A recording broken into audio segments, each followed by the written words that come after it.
She looked down at the errant acorns again. Seeing them reminded her of something her kindergarten teacher had once done in the classroom. One day, when the kids were being particularly rowdy, Mrs. Ferris warned them that Santa's elves were watching them and pointed to the heating ducts in the room. "They like to hide in there where it's warm and watch you. They take notes on who's being good and who's being bad." The news instantly had an effect on the rowdy class. Later, because the weather was tolerable, Mrs. Ferris took them outside to try and expend some of that extra energy. While they were running around the playground, Ginger found an acorn at the base of one of the trees and took it to her teacher. "Do you know what this is?" her teacher asked, smiling. "It's an elf nut." "A what?" Several children gathered around, intrigued. "Actually, it's an acorn. Elves love acorns. They cook them up into all sorts of delicious meals like acorn soup and acorn pies and acorn bread." "No way!" Braden had scoffed.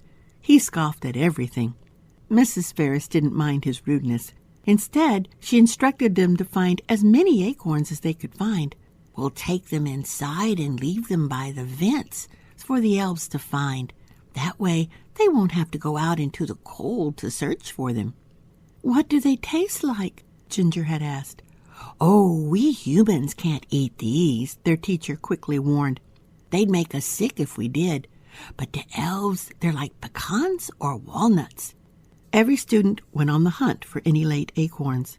All total, they found 5 more, which Mrs. Ferris said was plenty. "I know the elves will be grateful for your help," she praised them. The acorns were placed in a small dish and left by the heating vent. When they returned later after lunch, someone noticed 2 of the acorns were missing, and when they got back from the library, 1 more had disappeared. Of course, the following morning, when they reported to their classroom, the dish was empty. More amazing, there was a tiny wrapped gift lying on every child's seat. Each one contained a plastic ring with either a Santa, Rudolph, or a snowman on it. Ginger remembered how excited she'd been with her Rudolph one. "They're from the elves," Mrs. Ferris explained. "They're saying thank you for the acorns."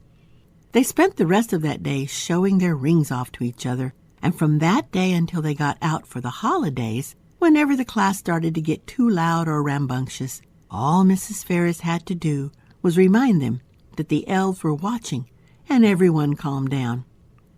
Ginger remembered her class continued to leave acorns for the elves, but once Christmas was over, the acorns remained untouched in the dish.